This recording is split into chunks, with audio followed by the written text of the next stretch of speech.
3 जुलाई को अंतर्राष्ट्रीय plastic bag free दिवस international plastic bag free day मनाया जाता है।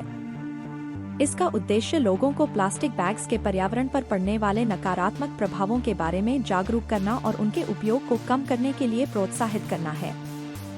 इस दिन विभिन्न संगठन और समुदाय प्लास्टिक बैग्स के विकल्पों को बढ़ावा देने और प्लास्टिक प्रदूषण को कम करने के लिए विभिन्न गतिविधियां और अभियानों का आयोजन करते हैं।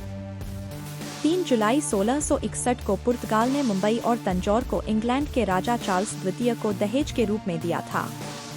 यह हस्तांतरण चार्ल्स द्वितीय और पुर्तगाल की कैथरीन ऑफ ब्रेगांजा की शादी के हिस्से के रूप में हुआ था। मुंबई का यह हस्तांतरण विशेष रूप से महत्वपूर्ण था क्योंकि यह बाद में ब्रिटिश भारत के प्रमुख व्यापारिक केंद्रों में से एक बन गया। 3 जुलाई 1698 को ब्रिटेन के थॉमस सेवरी ने पहले व्यावसायिक स्टीम इंजन का पेटेंट हासिल किया। थॉमस सेवरी का यह स्टीम इंजन मुख्य रूप से पानी को पंप करने के लिए डिजाइन किया गया था और इसे खानों और अन्य जलमग्न क्षेत्रों से पानी निकालने के लिए इस्तेमाल किया गया। यह पेटेंट स्टीम इंजन तकनीक के विकास में एक महत्वपूर्ण मील का पत्थर माना जाता है और इसने औद्योगिक क्रांति की दिशा में महत्वपूर्ण प्रगति की नींव रखी। 3 जुलाई 1760 को मराठा सेना ने दिल्ली पर कब्जा कर लिया था। इस समय मराठा साम्राज्य भारत में एक प्रमुख शक्ति बन गया था और उन्होंने मुगल साम्राज्य की राजधानी दिल्ली पर नियंत्रण स्थापित किया। मराठाओं का दिल्ली पर कब्जा भारतीय उपमहाद्वीप में उनके बढ़ते प्रभाव और शक्ति का प्रतीक था।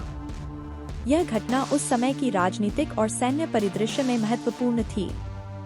3 जुलाई 1879 को स्वतंत्रता संग्राम सेनानी वासुदेव बलवंत फड़के को गिरफ्तार कर लिया गया था। वासुदेव बलवंत फड़के भारतीय स्वतंत्रता संग्राम के पहले सशस्त्र विद्रोही थे। उन्होंने ब्रिटिश शासन के खिलाफ हथियार उठाए और कई अभियानों का नेतृत्व किया। उनकी गिरफ्तारी ने भारतीय स्वतंत्रता संग्राम में एक महत्वपूर्ण अध्याय को चिन्हित किया। उन्हें ब्रिटिश अधिकारियों द्वारा गिरफ्तार कर आजीवन कारावास की सजा दी गई और बाद में उन्हें अंडमान और निकोबार द्वीपसमूह के सेलुलर जेल में भेज दिया गया। 3 जुलाई 1886 को न्यूयॉर्क ट्रिब्यून छपाई मशीन, टाइपसेटिंग मशीन का इस्तेमाल करने वाला पहला अखबार बना। इस नई तकनीक ने समाचार पत्र उद्योग में क्रांति ला दी क्योंकि इसने मैन्युअल रूप से टाइपसेट करने की प्रक्रिया को स्वचालित कर दिया।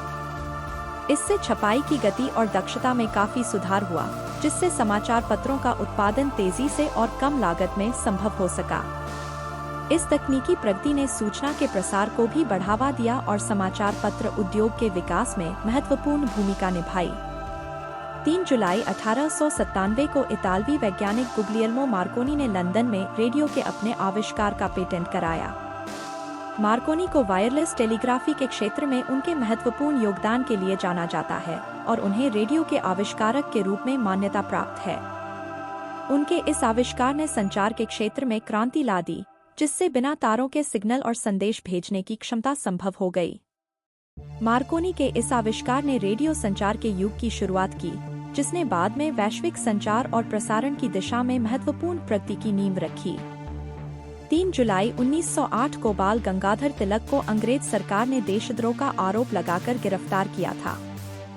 बाल गंगाधर तिलक एक प्रमुख स्वतंत्रता सेनानी और भारतीय राष्ट्रीय आंदोलन के प्रमुख नेता थे। उन्होंने अपने लेखन और भाषणों के माध्यम से ब्रिटिश शासन के खिलाफ लोगों को जागरूक और प्रेरित किया।